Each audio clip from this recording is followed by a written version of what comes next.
ತಾವೇನು ಹೇಳ್ತೀರಿ ಅರುಣವ್ರೆ, ಸಿದ್ದರಾಮಯ್ಯನವರ ಇವತ್ತಿನ ಈ ಕಡೆಯ ದಿವಸದ ಏನು ಬ್ರೇಕ್ಫಾಸ್ಟನ್ನು ಇವತ್ತು ತಮ್ಮ ಸಂಪುಟದ ಸಹೋದ್ಯೋಗಿಗಳ ಜೊತೆ ಮಾಡ್ತಾ ಇದ್ದಾರೆ, ರಾಜೀನಾಮೆಯನ್ನು ಕೊಡೋದಕ್ಕೆ ಹೊರಟಿದ್ದಾರೆ. ಈ ಇಡೀ ಅವರ ರಾಜಕೀಯದ ಜರ್ನಿಯನ್ನು ತಾವು ಯಾವ ರೀತಿ ಗಮನಿಸ್ತೀರಿ? ನೋಡಿ, ಇವತ್ತಿನ ಮಟ್ಟಿಗೆ ಹೇಳೋದಾದರೆ ಇವತ್ತು ಅವರು ಉಪಹಾರಕ್ಕೆ ಕರೆದಿದ್ದಾರೆ ಬ್ರೇಕ್ಫಾಸ್ಟ್ಗೆ.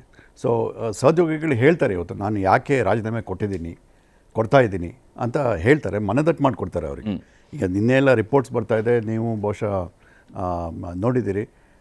ಏನಂದರೆ ಅವರ ಹಿಂಬಾಲಕರು ಹೇಳ್ತಾ ಇರೋದು ಬಹುಶಃ ನೀವು ಈಗ ರಾಜೀನಾಮೆ ಕೊಡಬೇಡಿ, ನೀವು ಕೊಟ್ಟರೆ ನಮ್ಮ ಗತಿ ಏನು ಅನ್ನೋ ಥರದಲ್ಲಿ ಹೊರಗೆ ಬರ್ತಾ ಇದೆ. ಆದರೆ ಇದು ಏನು ಸೂಚಿಸುತ್ತೆ ಅಂದರೆ ಅವರು ಸಿದ್ದರಾಮಯ್ಯ ಕಂಟಿನ್ಯೂ ಆಗೋದಕ್ಕೆ ಮುಖ್ಯ ಅಂಶ ಅವರಿಗೆ, ಅವರ ಫಾಲೋಯರ್ಸ್ಗೆ ತಮ್ಮ ಭವಿಷ್ಯ ಎಲ್ಲಿ ಏನಾಗ್ಬಿಡುತ್ತೋ ಅಂತ. ಶಿವಕುಮಾರ್ ಈಗ ಚೀಫ್ ಮಿನಿಸ್ಟರ್ ಆದರೆ ತಮ್ಮ ಭವಿಷ್ಯಕ್ಕೆ ಎಲ್ಲಿ ಚ್ಯುತಿ ಬರುತ್ತೋ, ಎಲ್ಲಿ ತೊಂದರೆ ಆಗುತ್ತೋ, ಬಹುಶಃ ಆ ದೃಷ್ಟಿಯಿಂದ ಅವರು ನೀವು ಕಂಟಿನ್ಯೂ ಆಗಬೇಕು, ಸಿದ್ದರಾಮಯ್ಯ ಕಂಟಿನ್ಯೂ ಆಗಬೇಕು ಅಂತ.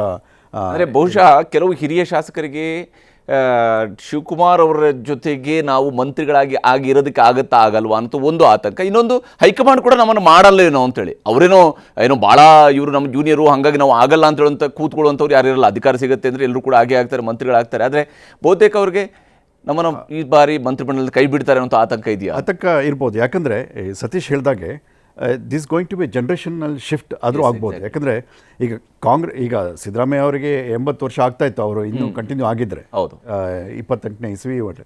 ಸೊ ಅವರಿಗೆ ಕಾಂಗ್ರೆಸ್ಗೆ ಹೊಸ ನಾಯಕರು ಬರಬೇಕು. ಈಗ ಶಿವಕುಮಾರ್ ಪ್ರಥಮ ಬಾರಿಗೆ ಮುಖ್ಯಮಂತ್ರಿ ಆಗ್ತಿದ್ದಾರೆ. ಸೊ ಅವರ ಥರ ಈಗ ಹೊಸ ಮುಖಗಳು ಮುಖ್ಯಮಂತ್ರಿ ಪದವಿ ಗಳಿಸಿದ ಮೇಲೆ ಬೇರೆ ಮಂತ್ರಿಗಳು, ಯಂಗ್ಸ್ಟರ್ಸ್ ಬರಬೇಕು. ಈಗ ನೋಡಿ, ಫಾರ್ ಎಕ್ಸಾಂಪಲ್ ಚಾಮರಾಜನಗರ ಇದು ಡಿಸ್ಟ್ರಿಕ್ಟಿಂದ ಮಹದೇವಪ್ಪ ತುಂಬ ವರ್ಷದಿಂದ ಲಾಸ್ಟ್ ಟೈಮು ಇದ್ದರು ಸಿದ್ದರಾಮಯ್ಯ ಅವರ ಮಿನಿಸ್ಟ್ರಿನಲ್ಲಿ 2013ರಿಂದ. ಮತ್ತು ಈಗ ಕೂಡ ಅವರು ಮಿನಿಸ್ಟ್ರು. ಸೊ ಹೊಸಬರಿಗೆ ಯಾಕೆ ಕೊಡಬಾರ್ದು? ಅಲ್ಲಿ ಧ್ರುವ ನಾರಾಯಣ್ ಇದ್ದಾರೆ, ಇದು ಜಸ್ಟ್ ಒಂದು ಎಕ್ಸಾಂಪಲ್ ಹೇಳ್ತಾರೆ. ದರ್ಶನ್ ಇದ್ದಾರೆ. ಹೌದು. ಸೊ ಹೀಗಾಗಿ ಹೊಸ ಮುಖಗಳು ಬರಲಿ, ಯಾಕೆ ಬರಬಾರ್ದು? ಯಾಕಂದರೆ ನೀವು ಪೊಲಿಟಿಕ್ಸಲ್ಲಿ ಯಾವಾಗ ಟಿಕೆಟ್ ಕೊಟ್ಟು ಅವರನ್ನು ಗೆಲ್ಲಿಸ್ತೀರಿ, ಅವರಿಗೆ ಸ್ಥಾನಮಾನ ಕೊಡೋದು ಒಂದು ಪಕ್ಷದ ಕರ್ತವ್ಯ ಅಂತ ನಾನು ಅಂದ್ಕೊಂಡಿದ್ದೀನಿ. ಯಾಕಂದರೆ ಮುಂದೆ ಪಕ್ಷವನ್ನು ನಡೆಸೋರು ಅವರು, ಈಗ not those who completed 70-75 years. So ಹಾಗಾಗಿ ಮತ್ತು ಈಗ ಸಿದ್ದರಾಮಯ್ಯನವರ ಅವರ ನಡೆದು ಬಂದ ದಾರಿ ನೋಡಿದರೆ ಕಾಂಗ್ರೆಸ್ಗೆ ಅವರಿಂದ ತುಂಬ ಮಟ್ಟಿಗೆ ಉಪಯೋಗ ಆಗಿದೆ. ಹಾಗೆಯೇ ಕಾಂಗ್ರೆಸ್ಗೂ ಕೂಡ, ಅವರಿಗೂ ಕೂಡ ಕಾಂಗ್ರೆಸ್ಸಿಂದ ಆಗಿದೆ. ಯಾಕಂದರೆ ಅವರಿಗೆ ಯಾವ ಪೊಲಿಟಿಷಿಯನ್ಗೆ ಏನೇನು ದಕ್ಕಬೇಕು ಅದೆಲ್ಲದೂ ದಕ್ಕಾಗಿದೆ. ಆಮೇಲೆ ಉಪಮುಖ್ಯಮಂತ್ರಿಯಿಂದ ಹಿಡಿದು ಮುಖ್ಯಮಂತ್ರಿ, ಆಮೇಲೆ leader of the opposition, leader of legislature party of Congress. 2009ರಲ್ಲಿ ಅವ್ರನ್ನ ಮೊದಲ ಬಾರಿಗೆ ಶಾಸಕಾಂಗ ಪಕ್ಷ ನಾಯಕನಾಗಿ ಮಾಡ್ತಾರೆ. ಮಲ್ಲಿಕಾರ್ಜುನ ಖರ್ಗೆ ಅವರು ದೆಹಲಿಗೆ ರಾಜಕಾರಣಕ್ಕೆ ಶಿಫ್ಟ್ ಆದ ಅಲ್ಲಿಂದ ಇಲ್ಲಿವರೆಗೂ ಕೂಡ ಅವರೇ ಶಾಸಕಾಂಗ ಪಕ್ಷ ನಾಯಕ. ಪಕ್ಷ ಅಧಿಕಾರಕ್ಕೆ ಬಂದರು. ಅವರು ಸಮ್ಮಿಶ್ರ ಸರ್ಕಾರದ ಭಾಗವಾಗಿ ಕೇವಲ ಸಮನ್ವಯ ಸಮಿತಿ ಅಧ್ಯಕ್ಷರಾಗಿದ್ದಾಗಲೂ ಕೂಡ ಅವರೇ ಶಾಸಕಾಂಗ ಪಕ್ಷದ ನಾಯಕರಾಗಿ ಹೌದು 17 ಬಜೆಟ್ಗಳನ್ನು ಮಂಡನೆ ಮಾಡಿ, budget longest serving chief minister. ಹೌದು, ಬ್ರೇಕ್ ಮಾಡೋದು ಇನ್ನು ಬಹಳ ಕಷ್ಟ ಆಗುತ್ತೆ. ಈಗಿನ ಕಾಲದಲ್ಲಿ 8 ವರ್ಷ ಮತ್ತೆ ಸಿಎಂ ಆಗೋದು ಕಷ್ಟ. ಬಹುಶಃ ಇನ್ನು ಬಹಳ ವರ್ಷ ರೆಕಾರ್ಡ್ ಉಳಿಯುತ್ತೆ. ಸದ್ಯಕ್ಕಂತೂ ಸಾಧ್ಯನೇ ಇಲ್ಲ. ಸೊ ಹೀಗಾಗಿ ಪಕ್ಷನೂ ಅವ್ರಿಗೆ ಕೊಟ್ಟಿದೆ, ಅವರು ಪಕ್ಷಕ್ಕೆ ಕೊಟ್ಟಿದೆ. ಇನ್ನೊಂದು ಅರುಣ್, ಇದರಲ್ಲಿ ಇವರು ಕರ್ನಾಟಕದ ಯಾವುದೇ ಡಾಮಿನೆಂಟ್ ಕಾಸ್ಟಿಂದ ಬಂದವರಲ್ಲ, ನೆನಪಿಟ್ಕೊಳ್ಳಿ. ಇವರು ದೇವರಾಜ ಅರಸು ಥರ, ದೇವರಾಜ ಅರಸು ಅತ್ಯಂತ ಸಣ್ಣ ಕಾಸ್ಟಿಂದ ಬಂದವರು. ಇವರು ಕುರುಬರು, ಬಹಳ ಸಣ್ಣ ಕಾಸ್ಟ್ ಏನಲ್ಲ. ಆದರೆ ಅವ್ರು ಲಿಂಗಾಯತರು ಅಲ್ಲ, ಒಕ್ಕಲಿಗರು ಅಲ್ಲ, ದಲಿತರು ಅಲ್ಲ. ಈ 3 ಕಾಸ್ಟಿಂದ ಬರದೇ ಅವರು ಇಷ್ಟು ವರ್ಷ ಅಧಿಕಾರ ಮಾಡಿ ಇಷ್ಟು ದೊಡ್ಡ ಹೆಸರು ಮಾಡಿರೋದು ಸಿದ್ದರಾಮಯ್ಯ ದೊಡ್ಡ ಹೆಗ್ಗಳಿಕೆ. ಅದು is A completely self made man and first generation politician. Completely self made man.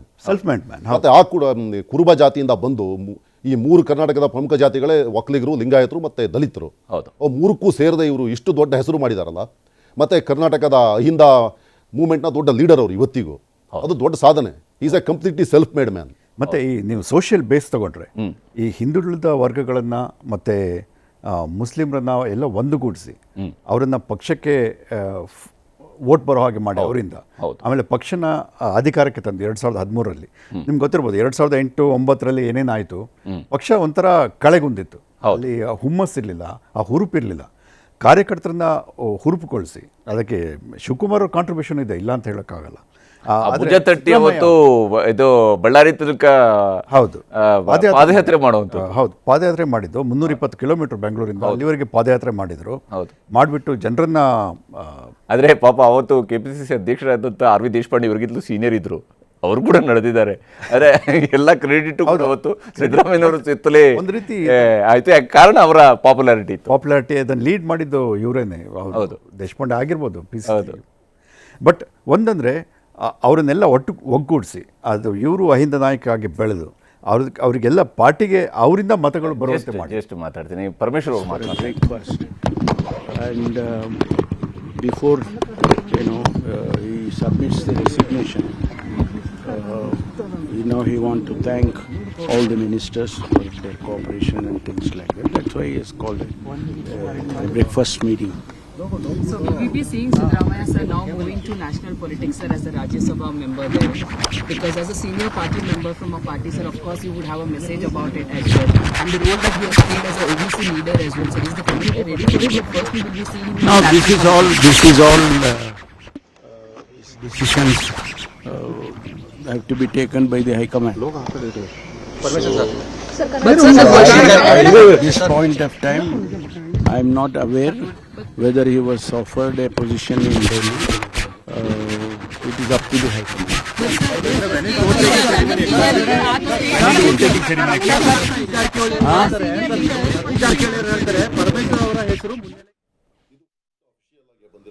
ಹೌದು, ರಾಜೀನಾಮೆ ಕೊಡ್ತಿದ್ದಾರೆ ಅನ್ನೋದ್ರ ಬಗ್ಗೆ. ಯಾಕಂದರೆ ಅವರು ಕರ್ನಾಟಕದ ಗೃಹ ಸಚಿವರು ಕೂಡ ಹೇಳ್ತಾ ಇರುವಂತಹ ಮಾತುಗಳನ್ನು. ಹೌದು.